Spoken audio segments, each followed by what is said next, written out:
Good morning, everyone. Welcome back to 365 Days Through the Bible with me, Julie Heath. Today is day 24, and we are back in the book of Joshua. Now, the book of Joshua, a lot of it is going over who gets what land. And so, if you are able to look up a map while we're going through this, a map of that time would help kind of give you that visual of who's getting what land and where the land is that we're talking about. So, all right, so let's get started. I'm going to go ahead and pray. Father God, thank you so much for your provisions, for your word. And thank you so much, Lord, for just everything you've given us and that we can see where we've come from and how we got where we are and all the things that the children of Israel went through. And it's just amazing. And we just love you and praise you and thank you for all that you do in your name. Amen. All right, let's get started. Joshua chapter 16, allotment for Ephraim and Manasseh. The allotment for Joseph began at the Jordan, east of the springs of Jericho, and went up from there through the desert into the hill country of Bethel. It went on from Bethel, that is Luz, across over to the territory of the Archites and Ataroth, descended westward to the territory of the Japhletites, as far as the region of lower Beth Horon, and on to Gezer, ending at the Mediterranean Sea. So Manasseh and Ephraim, the descendants of Joseph, received their inheritance. This was the territory of Ephraim, according to its clans. The boundary of their inheritance went from Ataroth Adar in the east to upper Beth Horon, and continued to the Mediterranean Sea. From Mikmatheth on to the north, it curved eastward to Taanath Shiloh, passing by it to Genoa on the east.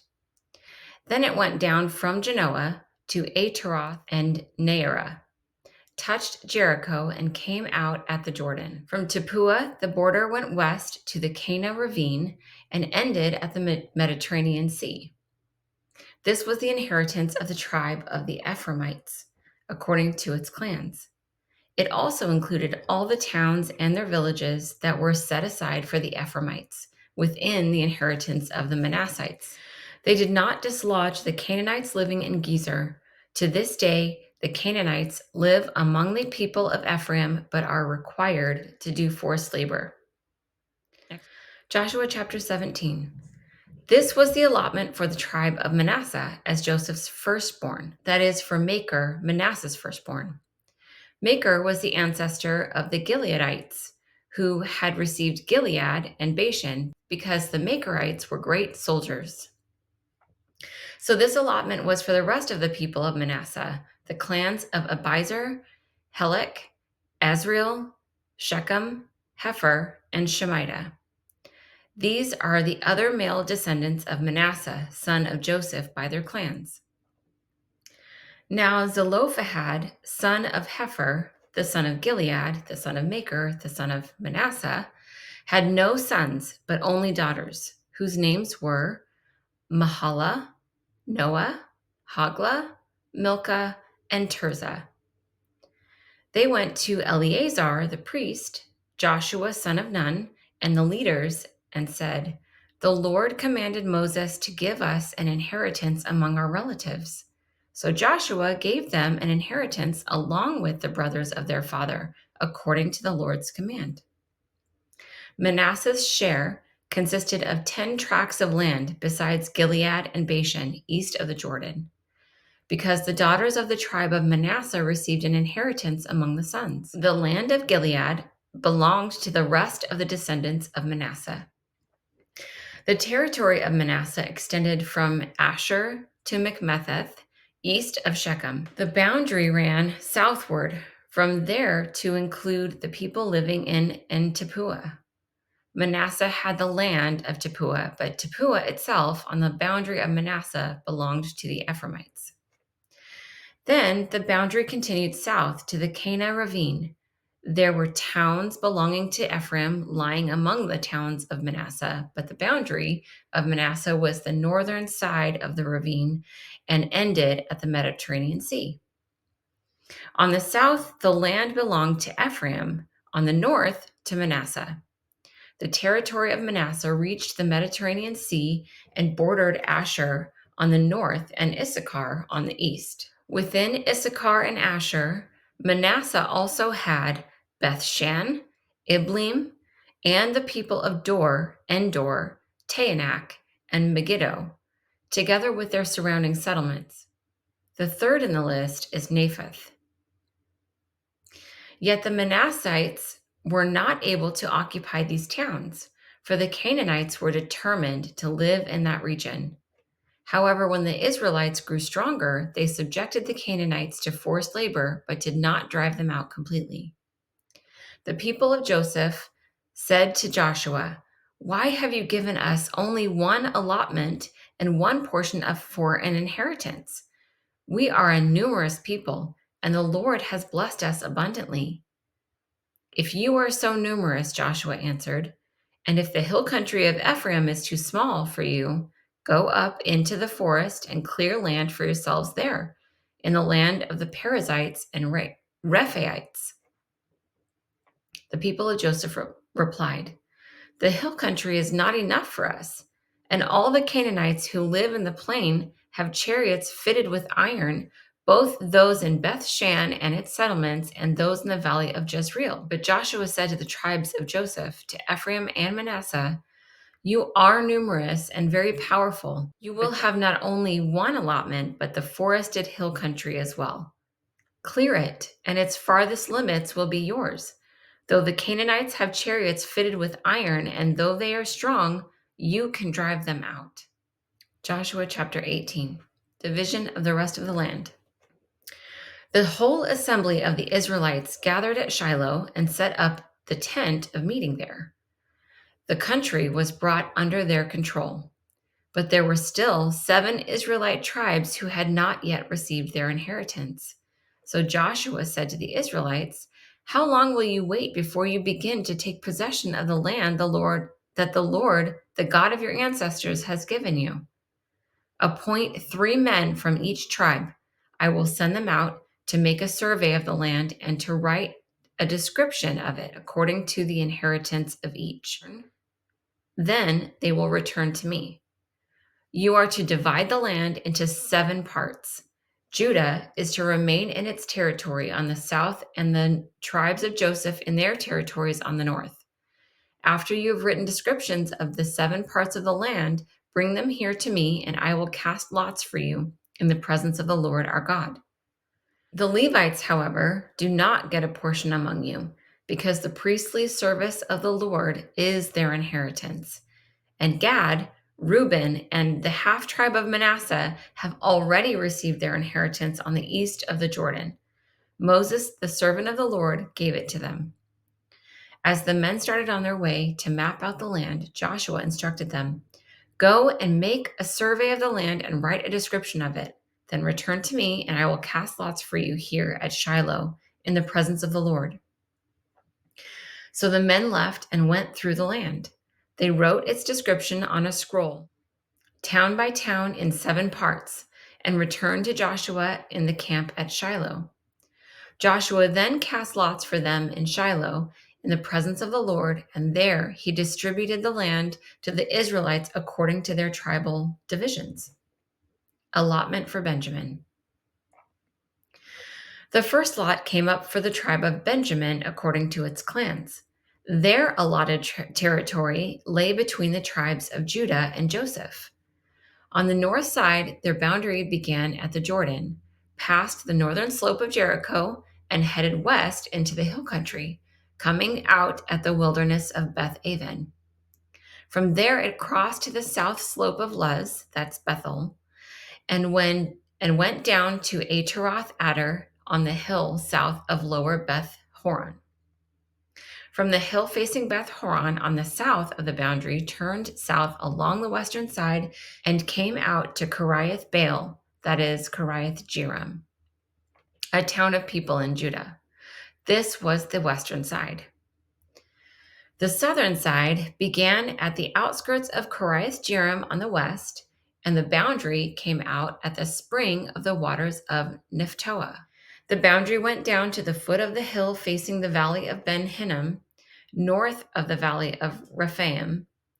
It continued down the Hinnom Valley along the southern slope of the Jebusite city, and so to En Rogel. It then curved north, went to En Shemesh, continued to Geliloth, which faces the pass of Adumim, and ran down to the stone of Bohan, son of Reuben. It continued to the northern slope of Beth Araba and on down into the Araba. It then went to the northern slope of Beth Hoglah and came out to the northern bay of the Dead Sea and the mouth of the Jordan in the south. This was the southern boundary. The Jordan formed the boundary on the eastern side. These were the boundaries that marked out the inheritance of the clans of Benjamin on all sides. The tribe of Benjamin, according to its clans, had the following towns: Jericho, Beth Hoglah, Emek Keziz, Beth Araba, Zemaraim, Bethel, Avivim, Para, Ophrah, Kepher Amani, Opni, and Geba, 12 towns and their villages. Gibeon, Ramah, Beeroth, Mizpah, Kephirah, Moza, Rechem, Irpeel, Turilah, Zelah, Haeleph, the Jebusite city, that is Jerusalem, Gibeah and Kiriath, 14 towns and their villages. This was the inheritance of Benjamin for its clans. Joshua chapter 19, allotment for Simeon. The second lot came out for the tribe of Simeon according to its clans. Their inheritance lay within the territory of Judah. It included Beersheba or Sheba, Moladah, Hazar Shual, Bela, Ezem, Eltolad, Bethul, Hormah, Ziklag, Beth Markaboth, Hazar Susa, Beth Laboeth, and Sharuhen, 13 towns and their villages. Ain, Rimmon, Ether, and Ashan, 4 towns and their villages. And all the villages around these towns as far as Baalath Beer, Ramah in the Negev. This was the inheritance of the tribe of the Simeonites according to its clans. The inheritance of the Simeonites was taken from the share of Judah, because Judah's portion was more than they needed. So the Simeonites received their inheritance within the territory of Judah. Allotment for Zebulun. The third lot came up for Zebulun according to his clans. The boundary of their inheritance went as far as Sarid.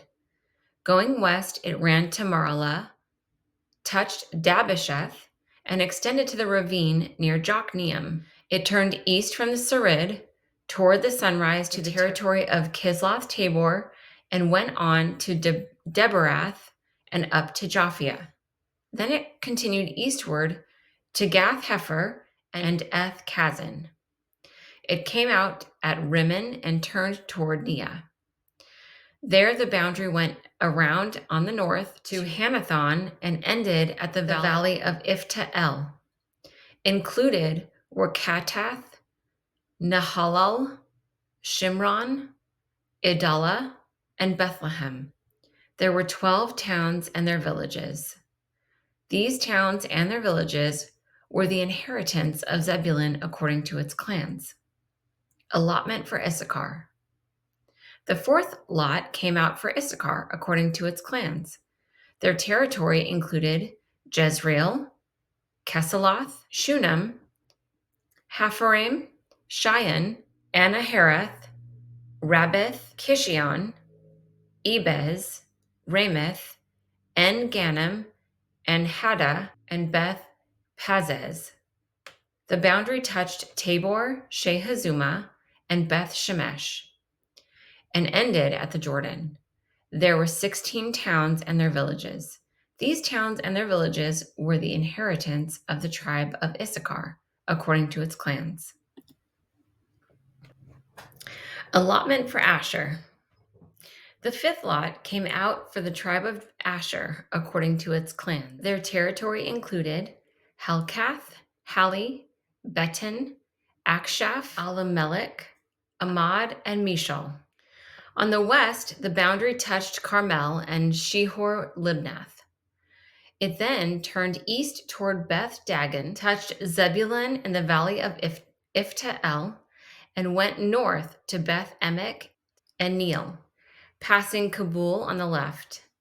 It went to Abdon, Rehob, Hammon, and Cana, as far as Greater Sidon. The boundary then turned back toward Ramah and went to the fortified city of Tyre, turned toward Hosah, and came out at the Mediterranean Sea in the region of Aksib, Umah, Aphek, and Rehob.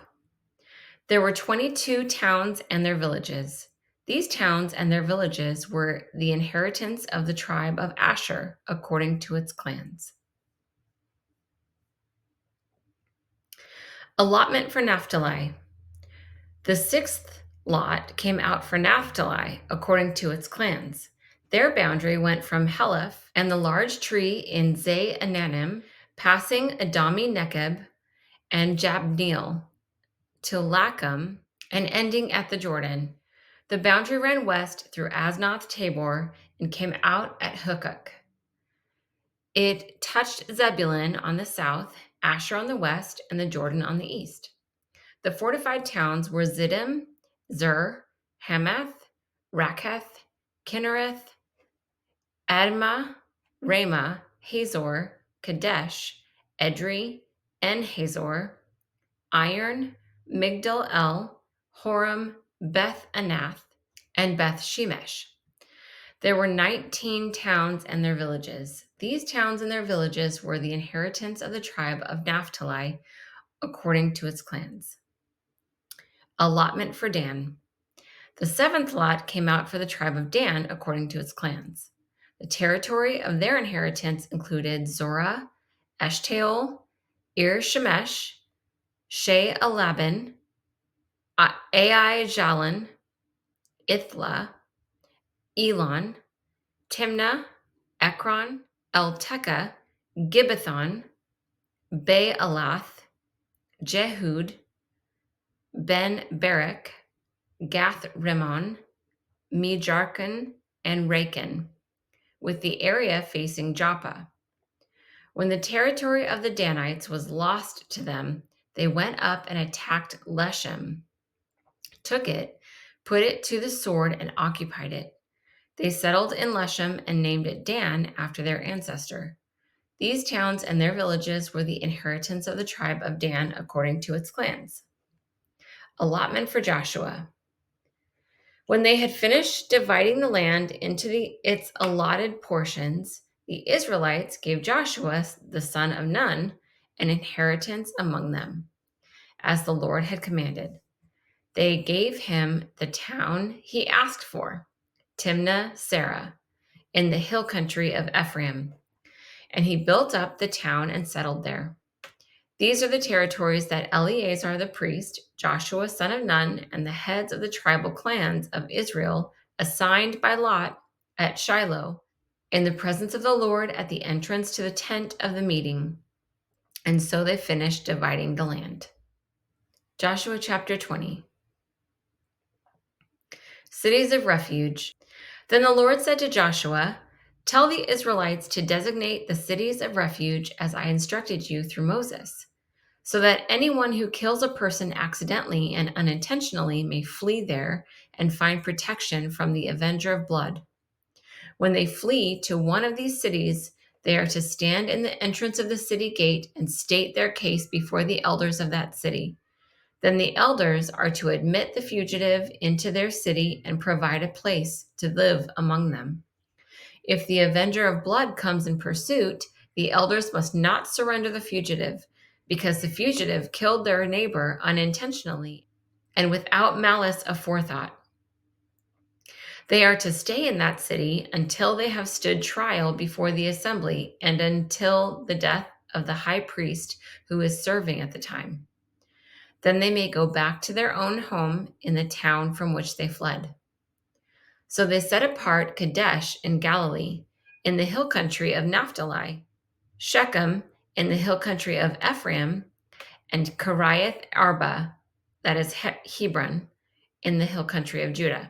East of the Jordan, on the other side of from Jericho, they designated Bezer in the wilderness on the plateau in the tribe of Reuben, Ramoth in Gilead in the tribe of Gad, and Golan in Bashan in the tribe of Manasseh. Any of the Israelites or any foreigners residing among them who killed someone accidentally could flee to these designated cities and not be killed by the avenger of blood prior to standing trial before the assembly. All right, that was day 24. Tomorrow we are back in the Psalms. We're going to be in chapters 9 through 11. So I will see you tomorrow. Have a good night. God bless.